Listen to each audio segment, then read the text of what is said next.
The average American touches space-enabled technology dozens of times before they finish their morning coffee. GPS, weather data, the timing signals that make financial networks run. All of it runs through satellites. Satellites operated by fewer than 10,000 uniformed guardians. In February, the most senior enlisted guardian in the Space Force went before the Senate Armed Services Committee and said that number has to double. Doubling the size of the United States Space Force is a national security necessity. But double the Space Force is a lot easier to say than it is to explain. Who actually authorizes that growth? Where do the billets come from? How do you build 10,000 world-class operators without diluting the ones you already have?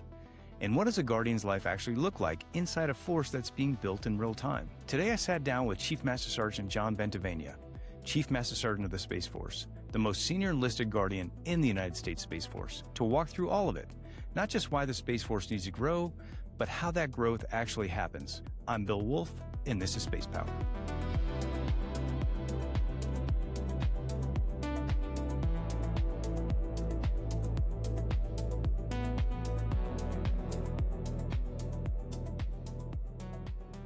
Chief Master Sergeant of the Space Force, Chief Master Sergeant Bentivegna, thanks so much for taking time out of your very busy schedule to join SFA and talk about everything going on within the Space Force. Hey, thanks, Bill, for the opportunity. As you know, our partnership with SFA is really important. And any chance you want to give me to brag about the Space Force and Guardians, I will take it. So thank you. Absolutely. Chief, you went before the Senate Armed Services Committee in February and said the Space Force needs to double in size. I want to use that as our starting point, not just for the argument, but for the mechanics, because I think most people heard that headline and assumed it was a budget conversation. It's actually a lot more specific than that. Yeah. Help our listeners understand. Congress controls how many people each military service can have. There's a specific term for it, end strength, and it's authorized in the National Defense Authorization Act every single year. So when you say double the Space Force, that's not just a call to action, that's a legislative ask. Walk us through what actually has to happen in Congress, in the budget, and inside DoD for that number to become reality. Yeah, well, thanks for the question. I think everything starts with requirements, right? I mean, we talk about being fiscally responsible and making sure we're spending taxpayer dollars in the most efficient way. First, we talk about what is that the nation have asked the Space Force to do. And that ask is getting greater and greater.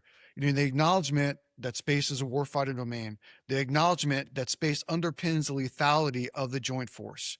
The fact, right, that some of our adversaries are really building space capabilities that will enable to track and target our joint forces, and the Space Force is responsible to make sure that they cannot do that. Those requirements have increased. So the discussion and dialogue we've had within the Pentagon and out to Congress talked about what is the size of the Space Force to do the missions and to provide the national security that is demanded of us. And that's where the conversation starts.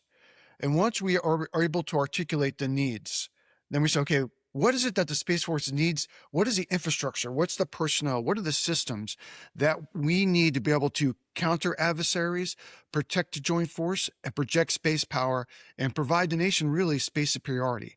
So it all starts with the discussion. General Saltzman just recently, rolled out the future operating environment and the objective force. That's kind of the discussion where it starts with. Where do we think, right, the nation is going? Where do we think globally space conflict is going? And then how do we design and fund the service required to meet those threats and meet those needs? And that has been the dialogue with Congress over the past year and a half. And they've been really receptive. They understand it. I mean, the proof is in the pudding, right? I mean, look at the amazing things that the Guardians have been doing with Operation Epic Fury. Right? The CENTCOM commander and the chairman have both talked about how critical space and cyber have been in our success. So that dialogue, when we talk about what are the requirements for the Space Force for Congress, and then we lay out the systems, the organizational structure in the discussions, and we're able to successfully get it into the National Defense Authorization Act, allowing us to grow. Now, when you talk about the mechanics of that, sure, okay, they authorize the end strength, but then we also have to talk about how do I go out and scout the talent to come into the service? How do I train them? Where do I house them? Where do we operate and execute all these new weapon systems and capabilities from? So when you say double the size, it's not just about the number of personnel, it's the entire ecosystem across the Space Force that are in the discussion, going through the whole .mil PF discussion. Thank you for that, Chief. And you bring up a couple of great points, which is that future operating environment and the objective force that just rolled out, which provides a pretty clear picture of what the Space Force could be. And it doesn't prescribe what it will be. It says this is what it could be. So it does provide a tremendous opportunity for folks to start having a conversation around that very principle.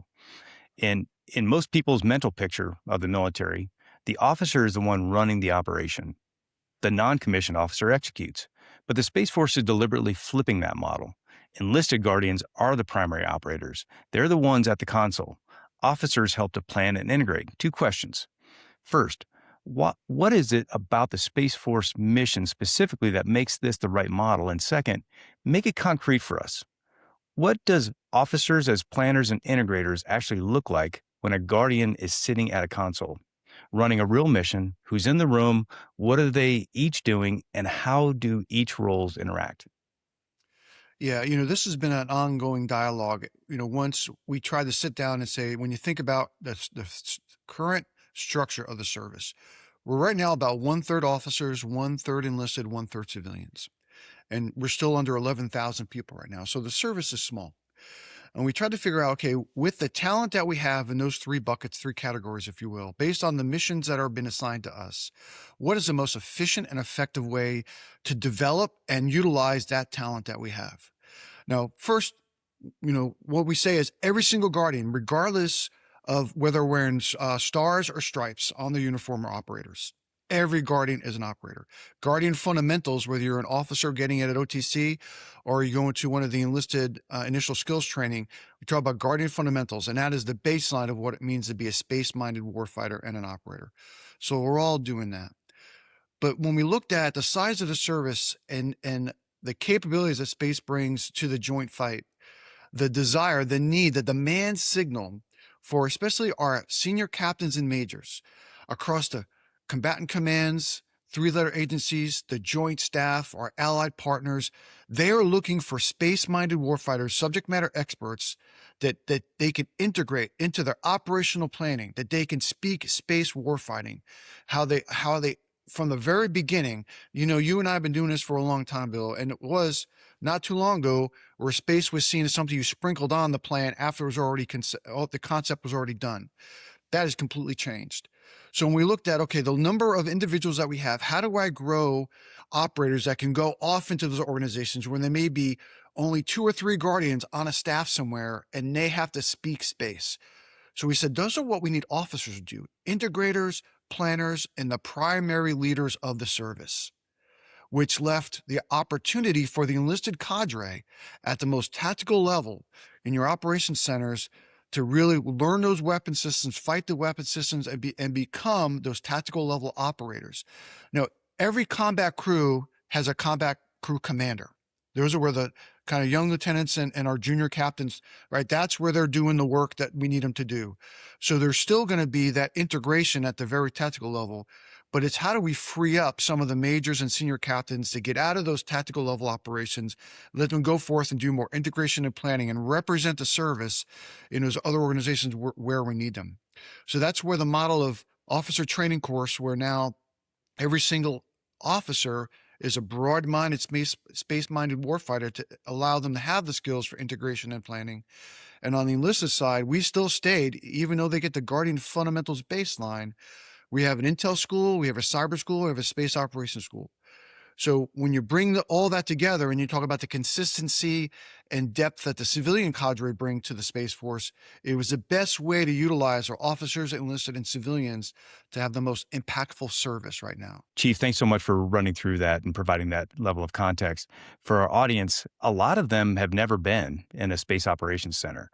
And so run us through what that could look like, or what that does look like for the senior folks and the junior folks on console, what they're specifically doing, and then how that career progression will actually work. And I'll pull the thread on it because, in the past it was you were the space person, Well, Yeah. it's not just about being a space person. It's about understanding the technological capabilities of the system, providing space-based infrared, military satellite communications, early warning, GPS navigation, and the specific technology needed.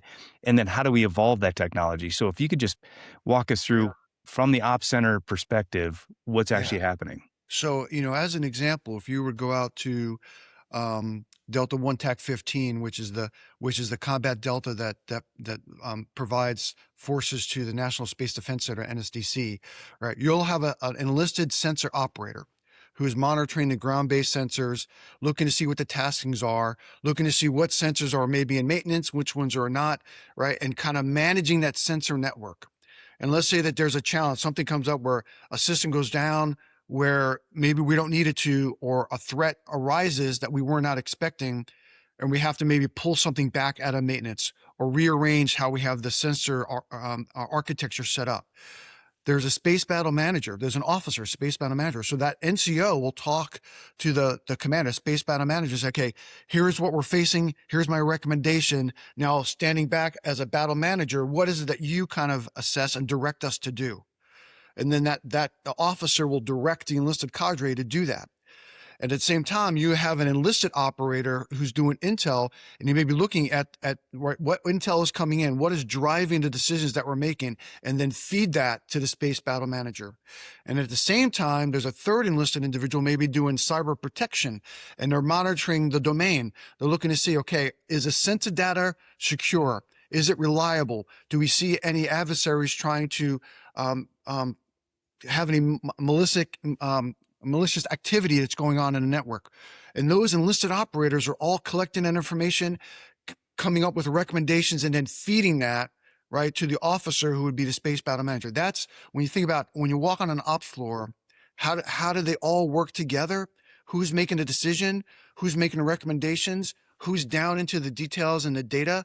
That's an example of how an operation flow would look like. Yeah, that makes sense, Chief. I appreciate that. I appreciate you walking us through that. And that space battle manager you're talking about is also receiving inputs from all of the service components around the globe. That's right. And so they're pre-planning what those operations are and what the capabilities are that need to support those terrestrial operations around the globe based on what's happening in the space environment. So what you talked about with Epic Fury just makes a tremendous amount of sense. We've talked a lot about mission command. And right, the requirement that at the most junior level, at the tactical level, right, that the operators, whether they're our senior NCOs or CGOs and FTOs, have to be able to make those decisions at speed, understand the intent, commander's intent, right, be able to accept operational risk at the right echelon and know when they need to, communicate up and when they need to make decisions within their own space to get after that. It's the speed of the nature of speed that the space fight is bringing to us, that we have to have competent and comfortable individuals executing at those operation centers. Thank you, Chief. So the argument for growth is about numbers, but numbers without quality is just noise. And last year, you laid out a framework that I think answers that tension, the World-Class Master Sergeant Initiative. Here's the bridge I want you to help our listeners cross. We're not just adding 10,000 people, we're building 10,000 world-class space operators. Those are two very different things. You said the preponderance of where the warfighting work gets done is at the Master Sergeant level and below. Walk us through what you're actually building toward. What does world-class mean for the Space Force Master Sergeant, and how do you develop it at scale without diluting it? Yeah, as General Saltzman, we're talking about our strategy for development within the service. And we talked about the importance of going back to mission command and enabling at the lowest level or individuals to be able to execute the mission. The fact that we have to push down responsibility to lower grades than maybe we were used to in the other services, specifically within the Air Force, just because of the size and the missions that we're doing, that the focus of development really needed to be left. So the enlisted career pyramid, to your point, stops at Master Sergeant for the enlisted framework, because the discussion was, if we focus on retaining the best talent and developing individuals that can become world-class Master Sergeants that understand not only their functional area, but mission areas, right? Hey, I'm just not really good at SIBRs or GPS, but I understand, right, the entire missile warning architecture. I understand the mission area of global space operations. I not only do space domain awareness, but I understand, right, space control and orbital warfare completely. So on the journey, that development journey, world-class master sergeants are operationally relevant. They understand the integration of all the key functions that we do as a service. They understand the key stakeholders. They're able to give guidance and direction. They understand when to accept risk. They're perfect as advisors, right, to the officers that they're working with. And so how do you grow that and how do you focus on that? And that was kind of the discussion. So that's why on the enlisted framework, a world-class master sergeant is somebody who can tackle all those challenges. Maybe where in other services there were E8s and E9s doing that, or maybe, right, even lieutenants that were doing some of these things, but where we need world-class master sergeants to be able to do it. You may not have seen it yet, but last week, the Space Force also released its officer career framework. And if you look at that pyramid, it stops at Squadron Commander 05. So General Saltzman and both and I had the same discussion that if we focus on and have a cadre of strong E7s and strong, competent 05s and squadron commanders, making 06 or E8 and above is cake because the bench is there, right? We have poured so much into that 05 or E7 and below that when we talk to our most senior grades, we have a very large bench of talent to look to fill those very limited opportunities that the service needs. So that's kind of, when we talk about world-class master sergeant, that's kind of where we're going for that. Because we need them to be able to lead at the most tactical and operational level from a master sergeant perspective. Thank you, Chief. Now the practical question. Where did the next 10,000 Guardians actually come from? Because I've looked at the recruiting numbers. I want to be honest with our audience about the math. Your FY 2026 recruiting goal is 730 new accessions. You've already blown way past that. 125% of goal in the first 5 months of the year. That's a great story. Yeah. But at 730 a year, getting to 20,000 takes a very long time. So help us understand the full pipeline. New recruits from civilian life, crossroads from the Air Force, and Guard and Reserve Guardians coming in through Personnel Management Act. Walk us through how those three work together and specifically how we can expect to see that number grow from 10,000 to 20,000. Yeah, so that 20,000 number, that's right. That's going to be, our goal is to be about 25,000 uniformed Guardians by 2031. So we've got a little bit of time to be able to do that. And in fact, when you have end strength growth like we're looking to do, we're actually limited the first year, on that ramp. So I think it's about 2,800 end strength we're going to grow in 27 from 26. And that's officer and enlisted as we go through that. And that also gives us time to build the infrastructure. Right? Because, to be able to train and house that many Guardians takes a little bit of time and innovation to be able to grow that infrastructure. Again, this is not just about personnel numbers. This is the entire ecosystem that the service has to build to be able to do this. But where it starts with that first ramp we're going to have in 27, for the, you talked about just about, 800 or so enlisted Guardians in fiscal year 26. We've already exceeded that. One of the things that we're very fortunate is that space is cool, right? People are interested in space. They understand how space plays a vital role, not only in their daily lives, but lethality of the joint force. So for the hundreds that we have opportunity for right now, there are thousands that are interested. But to your point, it's not just chasing numbers. We've had discussions with, we don't call them recruiters in the Space Force. We call them talent scouts. So we have a little over a dozen talent scouts right now that are down embedded in the Air Force recruiting service, right? That are helping filter, right? Helping communicate when a civilian walks into an Air Force, Space Force recruiting office, brick and mortar somewhere, maybe in Montana, right? They're going to connect them with a Guardian talent scout. They're going to have that discussion. And they'll go through, right, the background checks and everything needs to be required. But those scouts know we're looking for men and women of character, right? Because, as one of our foundational values that we have, finding someone of character to get them onto this team, I can teach them orbital mechanics. I can teach them how to defend a cyber network. I can teach them the intelligence trade. But really, those scouts are out there looking for men and women who have a passion for space, the things that we provide the nation. They're patriots, and they have a foundation of character that we can bring them on this team, and they want to stay on this team and contribute to it. So we're very fortunate because there's a lot of people interested. So we're going to, increase our effort in the scouting on the enlisted side. On the officer side for growth, we're still doing about 100 graduates out of the Air Force Academy every year. We're also looking to increase the number of ROTC opportunities for commissioning, and also really leveraging officer training school as well. Because, we talked about those world-class mass sergeants earlier. And as we're building that bench, well, not every single of those world-class mass sergeants will be able to become E8s. We're just congressionally limited on how many E8s, right? To the 2% that we can have across the service. So what opportunities can I offer those world-class mass sergeants that we've invested in for 12 to 14 years?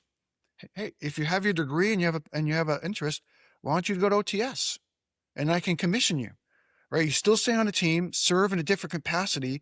We benefit from those years of experience, right? But they also get a chance to continue to serve. So we're looking at a variety of ways to be able to fill the ranks, from off the street accessions, college ROTC, the academy, individuals from who graduate college to go through OTS, inter-service transfers. We won't do it at scale like we did in the past, but every service, every year, there's individuals who do inter-service transfers. The numbers are just really small. They're not the hundreds that we experienced as a growth spike in the beginning of the service, but you pull all those streams of talent into the service, and that's how we're going to grow.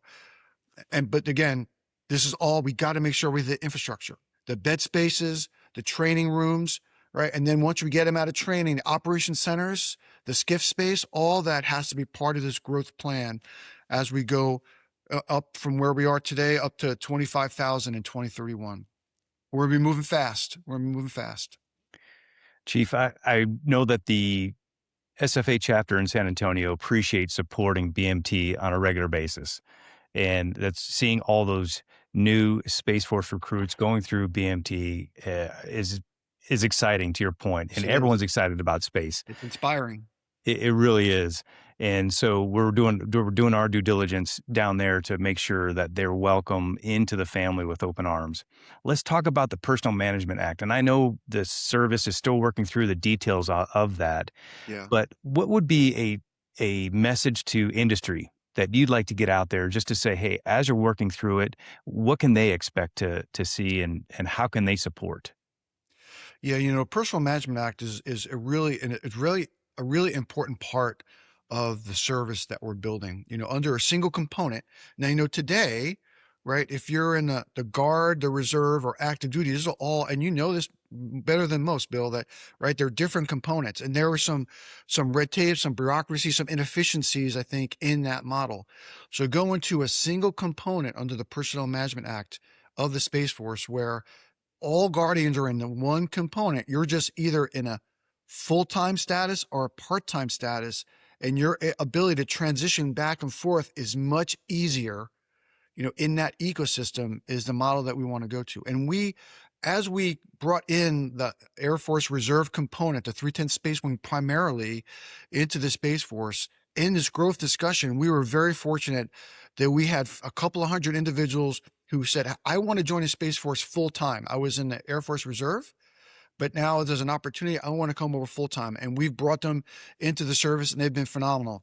As a matter of fact, the command senior enlisted leader for Space Cent, our service component to CENTCOM, Chief Gracie, is a prior reservist, and he is down. He came over full-time, and he is killing it with General Benson, taking care of those Guardians downrange and doing amazing things for the Joint Force, right? So that's just an example of the talent we're able to get over. We're also right in the midst, or we're hoping over the next couple of months, the first part-timers will come into Space Force Guardian uniforms. I'm really excited about that. So as we grow into this component, what I need help with articulating out to industry, right? We have a history of leveraging the talent who may be working on a program manager for a space-based system, working in industry one day, and then the next week they're in uniform, right? And they're providing lethality and bringing all that expertise, right, into the service. or maybe they're not working in space industry, but they're leaders in whatever industry they're doing. They're community leaders, they're teachers, professors, right? They're elected officials, whatever the case is, but they bring that leadership, that maturity, and that perspective into uniform. So that relationship, we want to make sure we have the ability to continue that trend, if you will. It's just a different name. So we're an industry when we talk about, hey, I have a part-time guardian that has an opportunity to come join your team and contribute. Understanding what that means is going to be really important, because we're changing the names of some things. There's a couple of things that in legislation and policy, it'll be a little different, but we got to make sure we continue to tap into the partnership or relationship with industry specifically, that they provide these part-time guardians opportunities to not only make their industry better, but also strengthen the service as they come back in and roll in all those experiences and insight that they gain. I'm really excited about where this is going, but we're building it. We're not there yet, but hopefully we'll have the first couple of part-timers here in the next couple of months. Yeah, I think our audience will appreciate that perspective, Chief. And no domain like the Space Force exists where you have such a translation of capability between commercial, civil, and national security. So to your point, having that expertise going across those different sectors and coming in to bring that expertise into national security and supporting the Space Force is going to be critical. Yeah. And we know General Saltzman, phenomenal leader, and he has said on public stage several times, right, that space is the ultimate team sport. Yeah. Whether that's teaming with industry, teaming with our allies and partners, teaming with academia, right? We're all about teaming in the Space Force. And this is just one example, right, of that relationship that we have to make sure we continue to strengthen and take advantage of. Thank you, Chief. Let's talk Guardian Arena for a moment, because I think it's important for folks to understand what this is about, what it's designed to do, and how exciting it is for the Guardians who are participating in it. Yeah. So Guardian Arena, so we've had a couple of years, and SFA has been a great partner. So essentially Guardian Arena occurs in December. We do it down in Patrick Space Force Base. Essentially it's a competition where there's kind of a bracket. So pretty soon, deltas across the United States, deltas across the world, right, are going to start having individuals who want to be competitors in Guardian Arena, and they're going to be doing trials. Right. And based on the trials, they're going to send all their scores in. And when you talk about trials, there's a cognitive portion of it, there's a physical portion of it, and there's a tactical portion of it. Right. So how well do you understand the space domain? How can you critically think to work through problems? Right. How physically fit are you? Right. Can you go through strenuous exercises and events and still work as a team to solve a tactical problem, leverage your strengths and your weaknesses as a team, and lead the group through it? So when we talk about those three components, right, individuals of teams of 3 from across the Space Force, as they go through the brackets and see who are the best of the best. I think last year we had, it was about 160 teams compete. We brought just a little over 100 teams invited them down to Patrick. And it's a 2-day event. So they get down there and you have these teams of 3. And the first day of Guardian Arena, it's the cognitive portion where we get them in, and there's about 50 questions that talk about their understanding of acquisition, space history, right? Where we're going with orbital mechanics, cyber questions, intelligence. Do they understand the threat? All at an unclassed level, but it's testing their cognitive ability and testing their knowledge of the space domain as teams. That's the first portion of Guardian Arena. And we partner with NASA, and we do it down at the Astronaut Memorial Museum down there. It's a phenomenal host, really good time. You get a chance to not only have that event there, but also engage with the community who are visiting the NASA Center down there. Then the next day we pivot, and that's where we start to get into more of the physical and the teamwork challenges, the tactical challenges. Last year, they had 14 stations that these teams had to go through. They ran around Patrick Space Force Base about 14 miles. And that's not counting all the distance they had to run, completing the challenges that they had to do. They were exhausted. But what I love about it, with General Saltzman, and we had this vision, and this is all General Saltzman's vision, was when we talk about character, commitment, courage, connection, the values of the service, what it means to be a space-minded warfighter, right? To be physically exhausted but not give up, to critically think through a problem, to rely on your teammates to succeed, understand transitioning where you get to maybe a challenge where you could lead the team through the challenge. Another challenge is where maybe it's not your strong suit and you need to be a good follower to get through the challenges. Those are all attributes that are highlighted through Guardian Arena. And then we highlight the winners of Guardian Arena, of course, at Spacepower Conference 2 days later down in Orlando.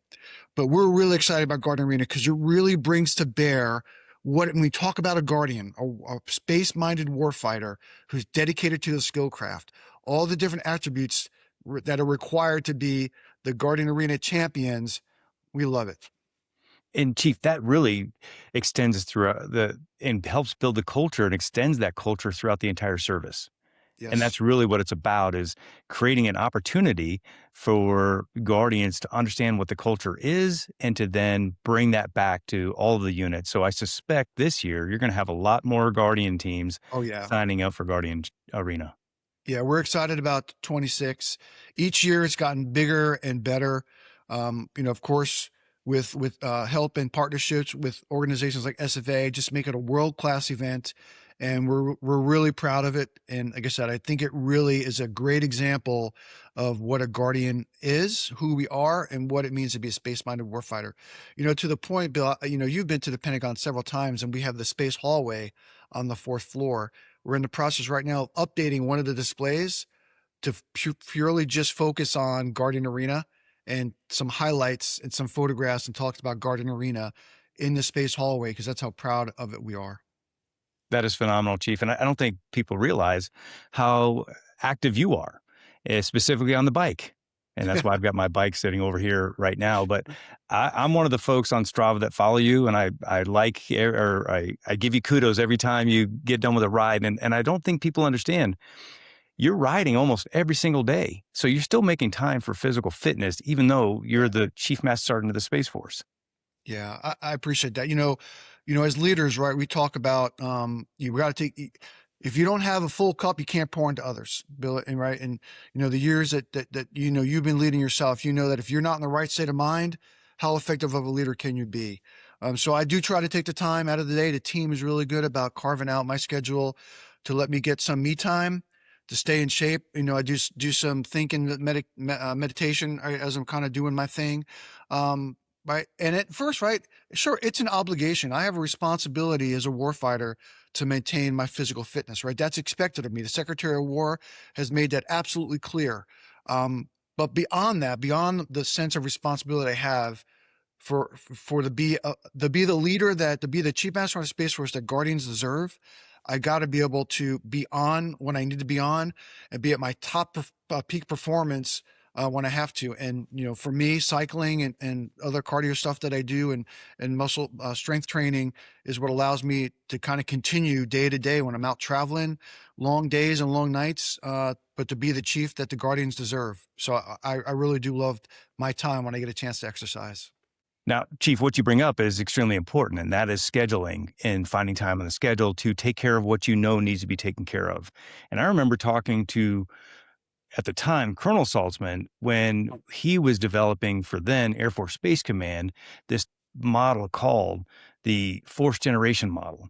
Yeah. So let's talk about the SPA 4 Gen today, or the Space Force Generation Model, because I think it's the piece of the force sizing argument that gets the least airtime, and it's actually one of the most important. My understanding of it is this: units rotate through 3 phases: prepare, ready, commit.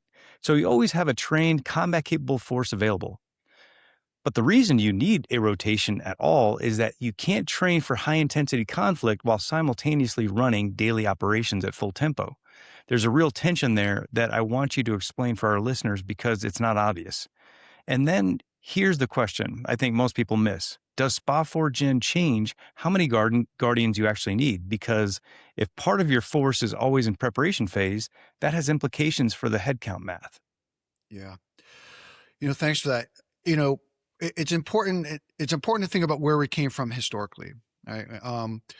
As Air Force Space Command, and I've been a space operator for many years, Bill, as you have.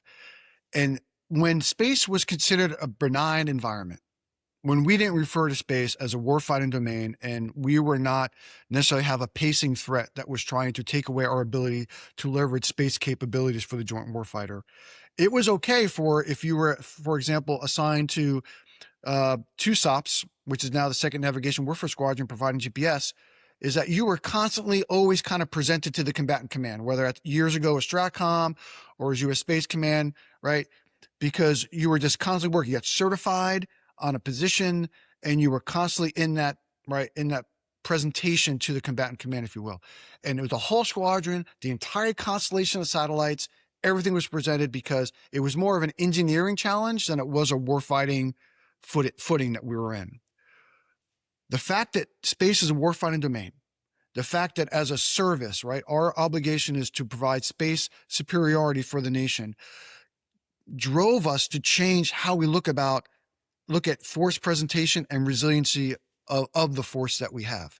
So with SPA4 Gen, that process, General Saltzman said, look, I need to be able to initially train operators, right, at that first level of training, that they can go onto that combat crew, right? They can present and operate GPS, for example. But now because we have a high-end threat, now because we're in a more dynamic environment, that initial training in and of itself is not sufficient. We have to have advanced training so that Guardians are always honing their skills, understanding, right, the advancement of the threat and the ever-changing dynamic that they're working in. And you can't do that if I'm always working. So how do you carve out time so the Guardians can get that advanced training? They can do upgrade training. They can understand what has changed with the threat. They can hone those skills, right? We can meet the requirements of the combatant commanders better, right? So that just drove a force presentation model. We just happen to call SPA4 Gen. But every single service has a model by which they present forces to the combatant commands. But and they all understand this model. We had to have reconstitution and training. We just necessarily weren't there initially, but through General Saltzman's vision, right, we have really driven that and be able to carve that time out and normalize as a service how we present forces to the combatant command. Now, going back to my GPS example, sure, all these years, there was a backup facility that we had for GPS if there was a software upgrade on one ops floor, we can convert and send Guardians someplace else to kind of keep the constellation going to do that. But what we really need, right, is we need resilient infrastructure, right? Think about on the Navy side, they have several different carrier strike groups. Some of them are presented, some of them are reconstitution. You know, kind of like the blue and gold team, if you will. So how is it that we grow out in a force presentation model? And you said, what's the need to grow in size? We've got to get to the point where, say, for example, we have an operations center in one state that's managing, say, space-based AMTI, and then there's a complete other operations center in another state across somewhere in the United States, far removed and isolated, and there might be in the prepare and ready phase while one crew is in the commit phase, and then they swap. But we have to be able to have resiliency within the service because of the threat and because of the importance of what we do as a service. That's going to take infrastructure and people to be able to do that. And the time that allows and gives Guardians allows them to stay right on top of the threat, right on top of the environment. And when the combatant commands needs that lethality, Guardians are able to provide it and present it. We were just not initially set up to do that, but we're getting there now. And it's impressive to see. When they go through, Combat Forces Command, that's one of the reasons that they changed the name to Combat Forces Command, because they understand their primary role in that prepare and ready phase is to generate those forces to be employed through the service components to the combatant command. And that's just a normal model all the other services do. It's just taken us a little bit to get there, but it also goes into that messaging to Congress we started out with. How do you articulate the need of the service to grow, both personnel and infrastructure, be able to normalize and do these things that as a service is expected to do? Thank you, Chief. Now, walk us through what that schedule looks like for folks who may not understand. Is it several months on, several months off, just so our audience can get just a better understanding of what that does actually look like? Yeah. So like everything we've done in the Space Force, one of the things that we're very proud of is our ability to shift to the need, our ability to do lessons learned, not be afraid to evolve, to be comfortable being uncomfortable, right? General Saltzman always says, there is no change fatigue in the Space Force, right? We're ever evolving. So the few presentations or sequences of SPA 4 Gen has changed every single time. Because as we enter it and we do lessons learned, we'll talk to the operators to say, did you feel you had enough preparation in the prepare and ready phase to set you up for your commit phase? We go back to the service components and combat commands. Hey, were our operators on point? Did they understand the threat that you needed them to counter? Did they understand the domain, right, and your requirements as a combatant command? So that feedback and that constant analysis has allowed us to evolve SPA 4 Gen.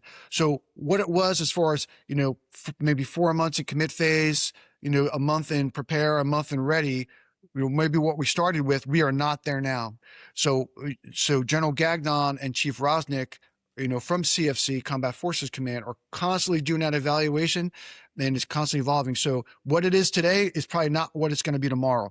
But primarily, right, the prepare phase, when you come off of your commit phase, your prepare phase, hey, take some leave, do some stuff with the family, right? Maybe you have some PME that you need to do, right? Some requirements for the service, maybe some upgrade training. That's usually in a prepare phase. Then in the ready phase, that's really where the crew comes together, right? And they're going through the motions to make sure that they can work as a team, right? They're understanding exactly what the threats are. And that's where they're really focused on getting ready, right? They're building readiness to be presented to the combatant commander. And at the very end of that ready phase, there's a crew certification that happens where leaders within the organization, First Generation Squadron, will say, yes, through your prepare and ready phase, I do certify you as combat credible, and I'm ready to present you through First Generation into the commit phase. And you'll do the commit phase, and we'll just keep doing that circle over and over again to continue to build readiness. Now, I want to close, and you talked about this, and we talked about this throughout the discussion, which is the threat. So let's talk about why the reason all of this is so urgent. Because the end strength argument, the quality framework, the pipeline, none of it exists in a vacuum. It's driven by a very specific threat, and you've been pretty direct about naming it. China has been on a trajectory in space since 2015 that has no precedent in modern military competition.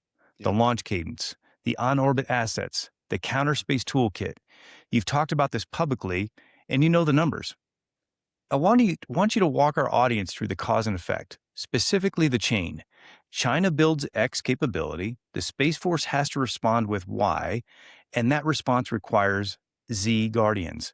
Make that chain explicit, and then tell me, what does space superiority actually look like in an environment where China has more than 1,000 satellites and tools designed to degrade ours? Yeah. So it's all based, like I said, everything that we do is based on the threat and the need for national security. And when you talk about space superiority, what does it mean, right? That's the reason the service was established, really was for space superiority.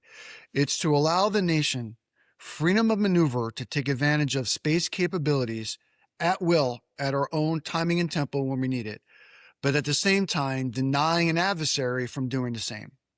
So in the case of China, right, when we talk about what they're building to take away our space capabilities, they're building ground-based jammers.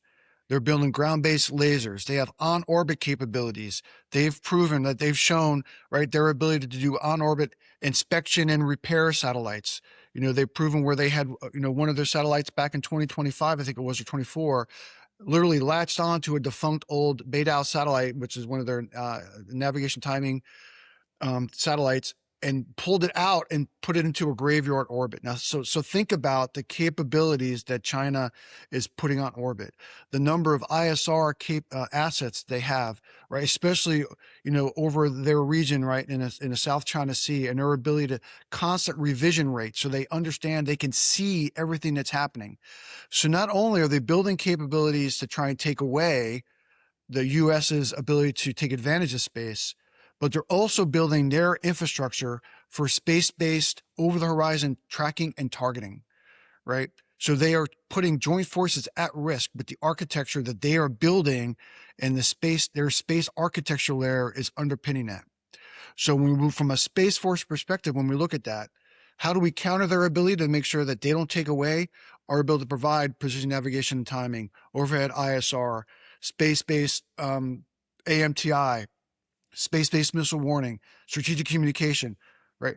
We got to make sure that we can defend our capabilities to be able to do that, but also looking at the infrastructure they're building. How do we deny them, right? That over the horizon targeting, especially when you talk about, Admiral Paparo in Indo-PACOM, he talks all the time about the importance of space to protect his forces, right? To deny China or any other adversary the ability to do that tracking and targeting of our forces going over that large body of water.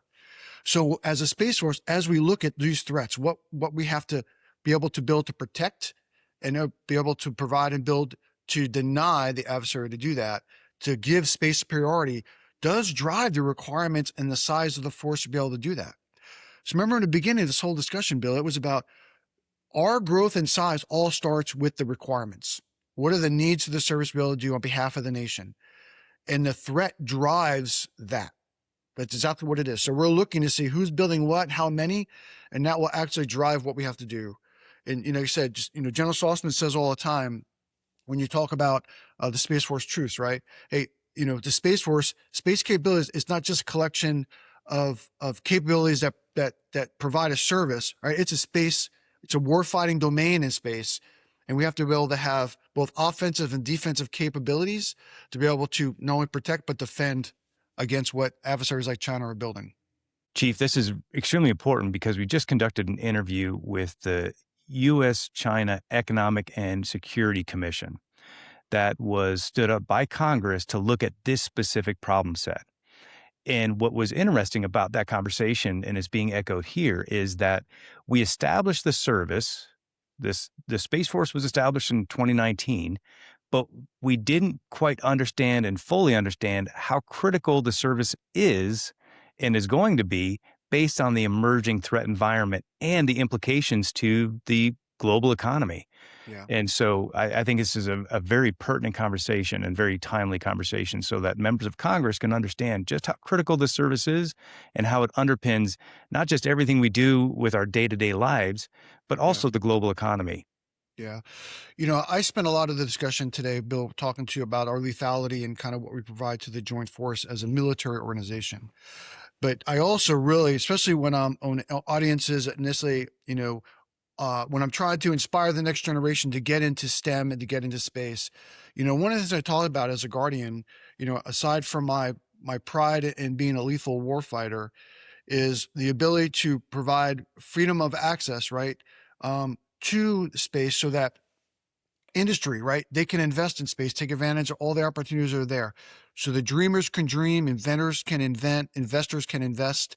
I mean, think about where we're going from we have space tourism, right? We're looking at space cargo.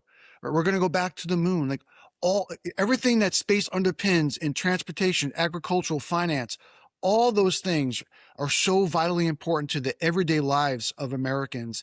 And it's just, I'm very proud that, I play a role in that. The analogy that I use is, if any of you, or, I have, Bill, maybe you have gone on a cruise ship and gone out into international waters on a cruise ship. Now, I'm sure you're on the ship and you're enjoying yourself at the buffet, maybe sitting by the pool, having a cold drink, but you're not sitting on the side with a pair of binoculars looking for pirates, because you know that the waterways of the world are protected by the navies led by the United States Navy, right? They provide freedom of access, right, in those sea lanes of transit. It's going to be the same for space. As we're traveling and taking advantage of the space domain, it's going to be the guardians of the United States Space Force that people are looking to secure freedom, unfettered access to that domain. And so I'm really excited about the role that we play in that. And I use that analogy quite often.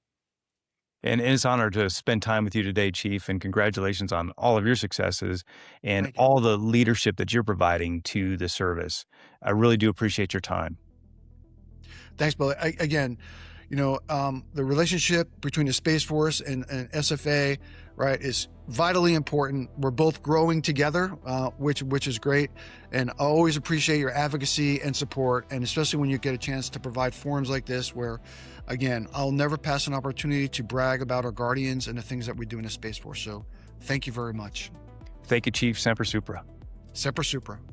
The Space Force is 6 years old. It has fewer than 11,000 uniformed members. It operates satellites that the entire modern world depends on. And the case is being made, credibly, before Congress, that the force needs to be 20,000 strong. Not because someone wants a bigger organization, but because the mission demands it, and the threat is real. The mechanics of how that happens, the end strength authorization, the pipeline, the quality framework, the generation model, that's a story most people never hear. If you want to be part of making sure the Space Force gets the resources, the recognition, and the support it needs, go to ussfa.org. That's what SFA exists to do. Look at where our chapters are located. Be involved in those chapters. If you want to learn about standing up a chapter, go check out the chapters page at ussfa.org. Spacepower is produced by Ty Holliday. I'm Bill Woolf, and this is Spacepower.